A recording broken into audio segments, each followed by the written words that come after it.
Good morning, and welcome to Redeemer Lutheran Church. I'm Pastor Gary Lodeholt. In the early days of radio, they had something called the standby orchestra.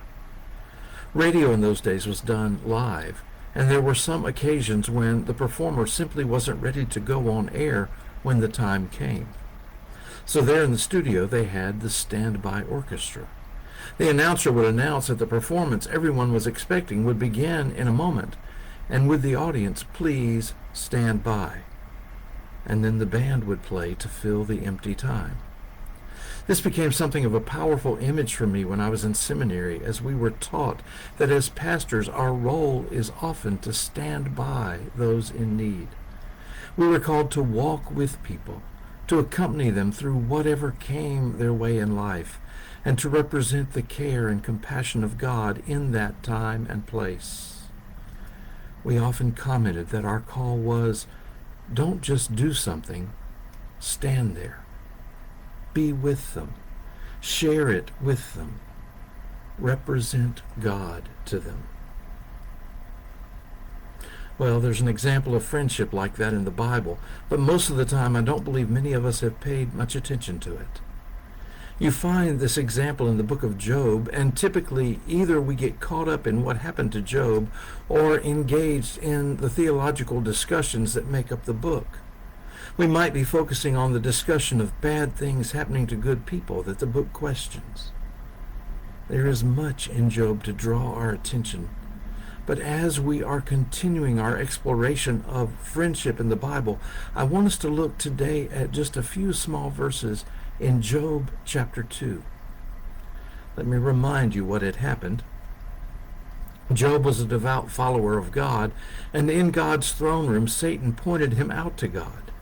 "You have blessed him," Satan said.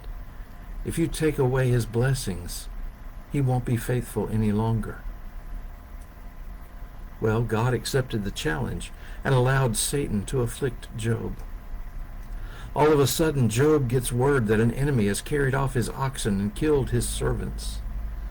Before he's finished hearing that news, another shows up with word that his herds and flocks and servants watching them were killed by lightning. Then another shows up with news that his camels have been captured and servants killed. And then another arrives with news that his sons and daughters had all been celebrating a feast, and the building collapsed and they were all dead too. His family and all he had are now gone, and Job grieves the loss in the way that they did in those days. He tore his clothes, and then he sat in an ash heap.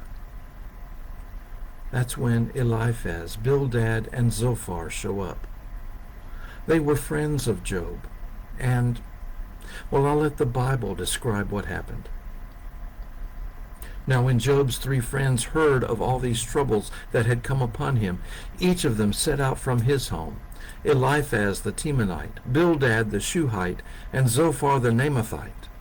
They met together to go and console and comfort him. When they saw him from a distance, they did not recognize him, and they raised their voices and wept aloud. They tore their robes and threw dust in the air upon their heads. They sat with him on the ground 7 days and 7 nights, and no one spoke a word to him, for they saw that his suffering was very great.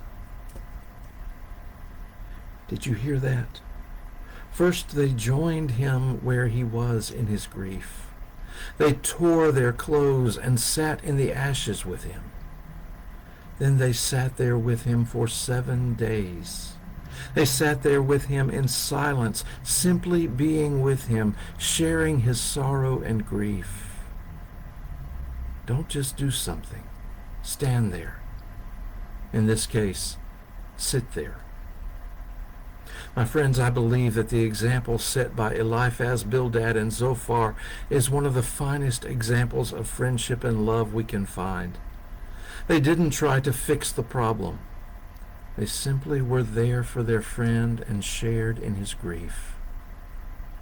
Their friendship was marked by compassion. Later on, they all 4 engage in deep and profound discussion as they try to make sense out of what has happened to Job. But through it all, Job remains resolute in his faith in God.